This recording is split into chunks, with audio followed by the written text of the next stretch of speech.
وحالكان كسعوتا يعني شقدي كاستم كتوردبي wadadii u dhaxaysay Galdogob iyo kastamka oo shaqadeedii ay laba asbuuc meelahaas hadda ay socotay oo aan rabno wadadaas inaan dhammayno toonbalaynkeediina aan samayno hawshaasoo si wada jira ay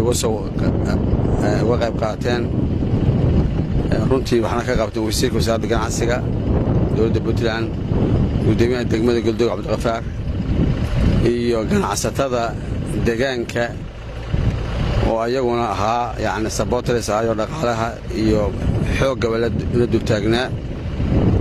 waxaan rajaynayaa insha Allah bilaha soo socda hawshaas inay si guul ah noogu dhamaan doonto hawshan waxay noogu socotaa si habsami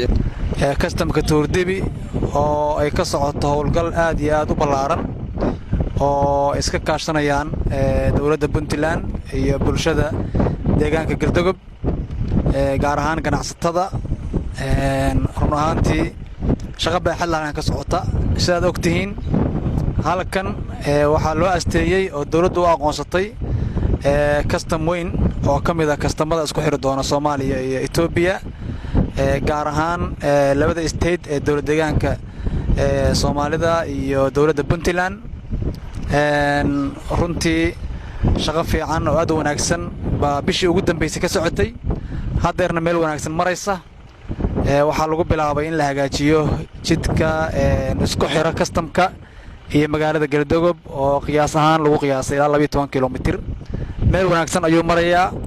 waxaan u mahad celinayaa wasiirka wasaaradda ganacsiga oo door weyn arintan ka qaatay waxaan u mahad celinayaa ganacsatada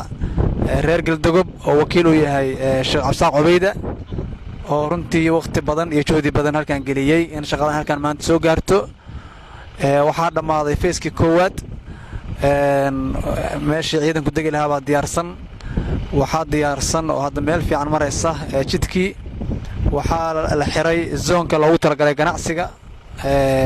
oo degmada iyo wasaaradda ganacsiga iyo ganacsatada iska kaashanayeen runtii waa kaaba dhaqaale oo aad iyo aad u weyn oo loogu talagalay inay shucuubta labada dal ee Soomaaliya iyo Itoobiya kala faa'iideystaan waxa ogsoontihiin in dekadii Garaacad ay meel wanaagsan oo gabagaba marayso halkan waxa loo diyaariyay dekadahaas Puntland ku yaala inay badeecadahooda halkan la keeno oo dekad qaalan ay noqoto bacdama ay tahay meesha ugu haboon ee isku xiraysa Puntland iyo state-kan Soomaalida waxaan ugu baaqayaa ganacsatada guud ahaan reer Puntland in ay arintan u soo jeestaan ay maal gashtaan runtii ganacsiga oo kor loo qaaday wuxuu kor u qaadi doonaa amnigeena wuxuu kor u qaadi doonaa dhaqaalaheena sida ay taarget ugu tahay xukuumadda Dr. Saciid Cabdullaahi Dani in la hagaajiyo arrimaha dhaqaalaha kor loo qaado amnigana la sugo bahalkan anagu waxaan u joognaa arintaas inaan fulino oo customkan uu hirgalo bilaha soo socda hadii Ilaahay idmo maanta halka waxa uu nimid kormeer la xiriira hawsha soo socoto maalmaha halka waxa socday hawlgalkii lagu diyaarinayay customka Tuurdibi runtiina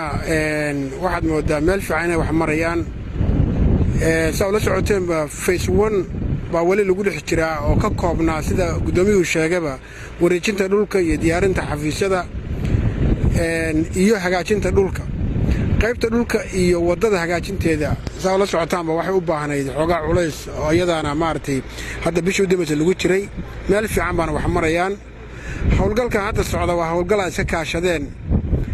dadweynaha ganacsatada iyo dawladda Puntland runtiina cid kasta oo gacan ka geystay mahad baan u celeynaa si gaar ah waxaan ugu mahadnaqayaa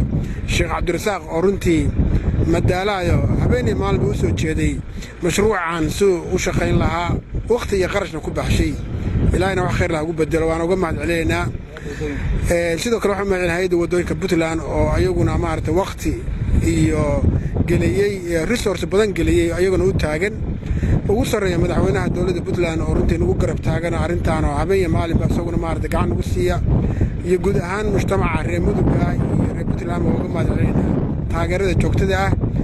laakiin arrin bilow ah weeye waa arrin isku tashi u badan waxaan doonaynaa dadka reer Puntland ganacsatadooda iyo dadka deegaanka intuba inay arrintan u istaagaan waa meelaan rajaynayna inuu wax weyn u tari doonto oo dhinaca horumarinta dhaqaalaha qayb weyn ka qaadan doonta mashruucan marka hadda la joogo waa duurkii hadda waa la rawaxay laakiin operation aad u ballaaran baa waddada ka socda